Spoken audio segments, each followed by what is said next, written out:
tous replongés alors, sans qu'ils s'en doutent, dans le bourbier fétide où les condamna la nature, leur nez s'élevant au-dessus du sol, les faisant ressembler aux crapauds dégoûtants et sales, n'essayant un instant de sortir de la fange que pour s'y engloutir et s'y confondre, ces queues ne me lâchèrent plus.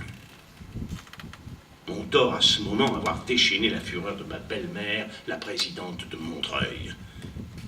Je payai le prix du crime le moins criminel, un crime qui ne s'entachait d'aucun vice que partout on célèbre et qui porte les âmes au paradis, l'amour d'un homme pour une femme. Anne Prosper de Launay, belle et douce Anne Prosper. Elle était la sœur de René Pélagie, mon épouse. Plus qu'aucune femme, je l'ai aimée, respectée. Et cet amour fit mon malheur. La vengeance de la présidente de Montreuil fut la plus acharnée que jamais l'humain ne conçut. Mon sort entre ses mains, elle mit tout le royaume à mes trousses, me fit passer d'un cachot humide à une geôle infecte. Sur un mot, sur un signe, elle aurait pu me faire rendre la liberté, mais non. Elle me persécuta, m'enleva le droit le plus humain à une promenade, à une visite, à un courrier non censuré. Je fus en ce temps la honte de l'aristocratie et simultanément le nom le plus honni du futur peuple sauveur. Mes excès libidineux, les scandales que je provoquais, la démesure de mes philippiques méritaient, je l'admets, une sanction, mais que ne les a-t-on contrefaits, dénaturés, outrés? J'en veux pour preuve la fameuse affaire de Marseille. Les ans ont passé, les esprits se sont apaisés. Qu'en reste-t-il? J'ai conservé parmi tant d'autres calomnies ce qui a été imprimé sur cet épisode de ma vie et qui donne à entendre ce qui passa pour être la plus exacte vérité.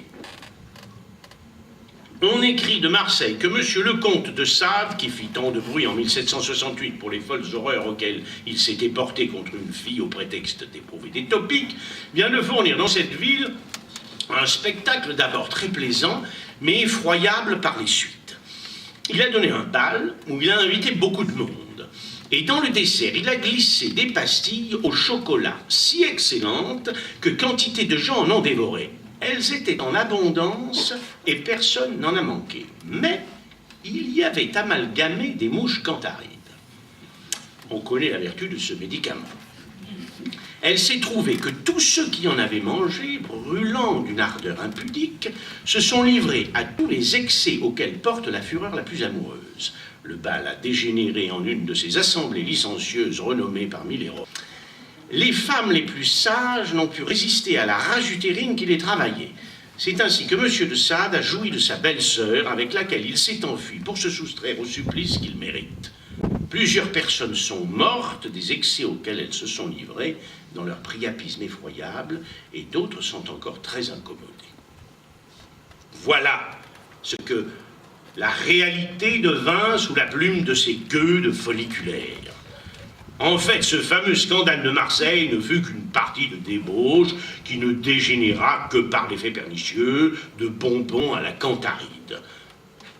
Avant cela, on flagella, on sodomisa, on mit en scène des corps, on blasphéma, on passa d'une fille à l'autre. Je fis mine d'être mon valet et celui-ci un seigneur de province. Repus, nous rentrâmes à la coste, les filles payées, loin d'imaginer la fureur laissée derrière nous et les tragédies qui m'attendaient.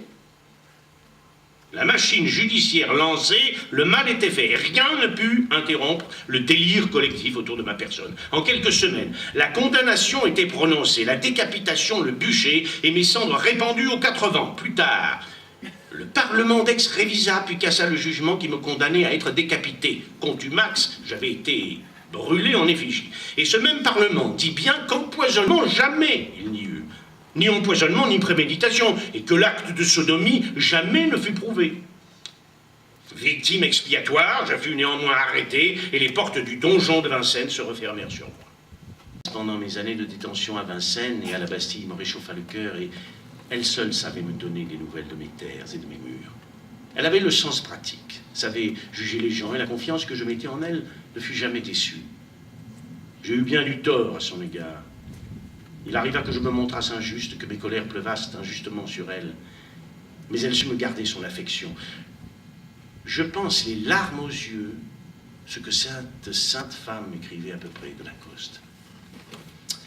Votre parc est joli, les arbres ont profité depuis votre absence. Je veille un peu à tout, mais Les lièvres de votre garenne ont été tués de malice par un malfaiteur.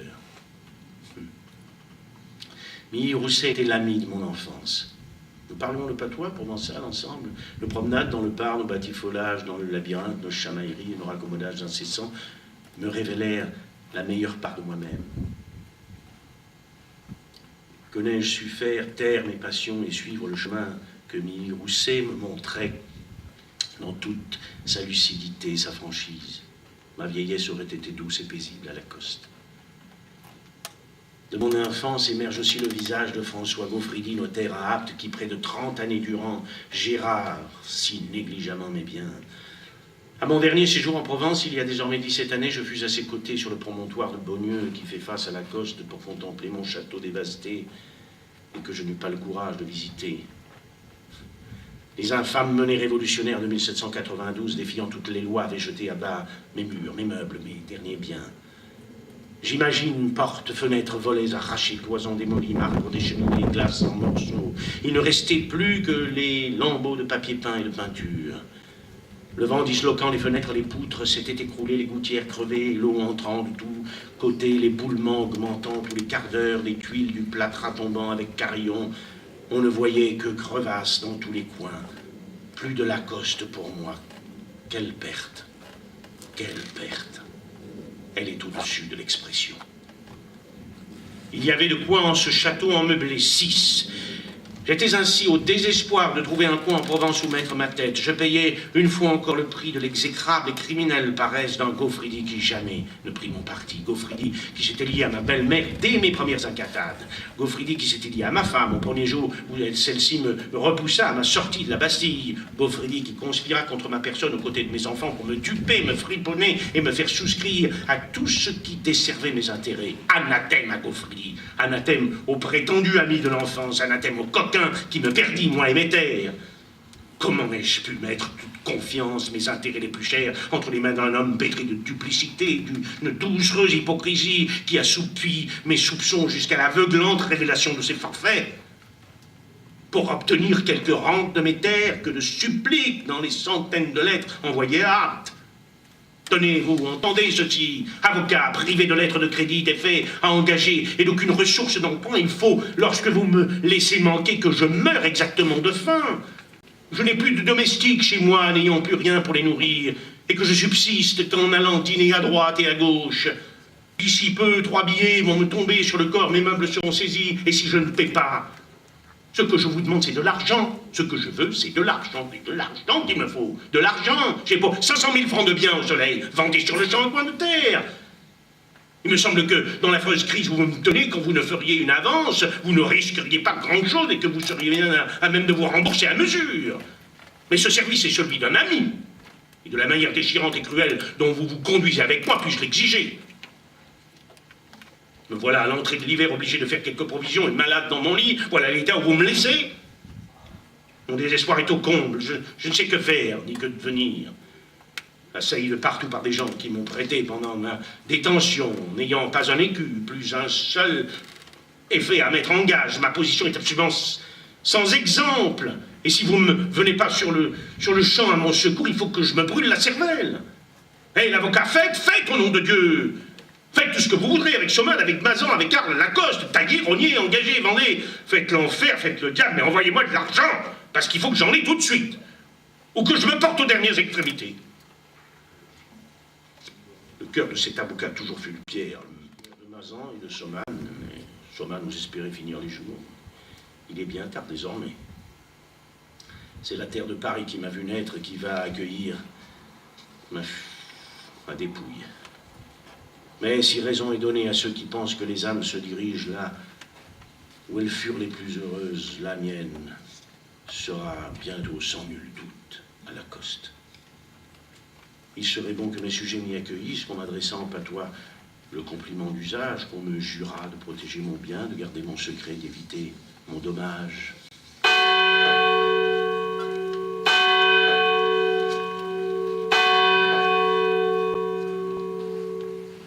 Le 1er décembre 1904.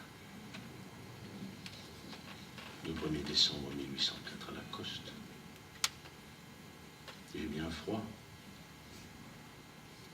Pourquoi cette fenêtre bat-elle? Ne sait-on pas que j'ai horreur de ça? Goton! Goton! Ah, encore à paillarder dans quelques coins. Goton! Sa négligence me met dans des fureurs. Et qui donc a fait combler le fossé à l'angle du presbytère? On entre dans ce château comme dans un moulin, tout dépérit dès que je m'éloigne un moment. Ont-ils oublié que je suis maître ici et qu'ils sont mes vassaux? Vassaux ingrats, crapules, déloyaux. Vous avez profité de mes absences pour me friponner et abuser de mes largesses. Gaufridi. Qu'on aille chercher Gaufridi sur le champ. Et qu'on appelle aussi Chauvin de la maison basse et Sambuc également. J'ai des ordres à donner. Que les murs de la coste soient remontés. Que les terrasses de mon château soient défrichées. Que mes bois soient à nouveau complantés, mes terres cultivées, ma chasse repeuplée. Nous ne sommes pas dans une pétroutière ou dans une petite maison. Avocats, allez trouver les maçons et d'autres que ceux qui m'ont envolé dans une multiplicité de réparations inutiles et imaginaires. Il faut rétablir les créneaux et les murailles, aveugler les ouvertures basses par où s'introduisent les mal intentionnés et s'évadent les filles en chaleur. L'argent? L'argent? Mais vous savez bien que nous avons l'argent. Le chanoine Vidal a écrit, il a trouvé l'or en Espagne, il est en route, il arrive. Chauvin, le jardin est une friche. J'y veux, au plus tôt, cardes, choux-fleurs, asperges, fèves, carottes, panais, épinards, raves, radis, céleri, cresson, qu'on pense à réclamer aux paysans de Champard au 8e sur les grains et les légumes, qu'on me prépare la chambre d'été. Je veux m'installer dans la tour pour avoir l'œil à tout, qu'on prépare et qu'on répare le pavillon des muses, la salle des comédies. Je veux une société choisie et des femmes aimables de ces grandes beautés faites à peindre. Et Laure de Nauve, ma cousine, où est-elle? Et Marie-Dorothée de Launay, ma belle-sœur, elle est là aussi? Et la Beauvoisin? Et Laure de Loris? Hein? Moi, Donatien, Alphonse, François, Maquis de Sade, Seigneur de Mazan, Sauman et Lacoste, et autres lieux, j'exige,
On fera mourir le marquis définitivement pour cette année, lundi 12 à 19h, puisqu'on va encore parler du marquis dans une autre fiction, un peu différente de celle-ci, puisque un opéra se prépare. Pas tout à fait en secret, puisque peut-être que vous serez là pour entendre l'argument de cet opéra. Le livret a été écrit par le docteur Ponzio, qui est neurologue et psychanalyste, et bien placé pour étudier Sade, sa vie, son œuvre, et par Fred Accart, qui est un magnifique musicien qui a composé une musique pour ce futur opéra. Voilà, je voulais remercier particulièrement Gérard Guerre et sa galerie pour nous avoir confié ce beau mobilier 18e, Monsieur Dumas de la librairie d'Apt, qui vous propose toutes sortes de livres et correspondances sur le marquis. Et je veux remercier François Vidal, donc le co-auteur de ce texte. Ce texte est inspiré parfois de la main même de Sade, de ses pensées, de sa correspondance. Et nous espérons que ce marquis vous a suffisamment attaché pour mieux le rencontrer à nouveau l'année prochaine. Merci à vous tous.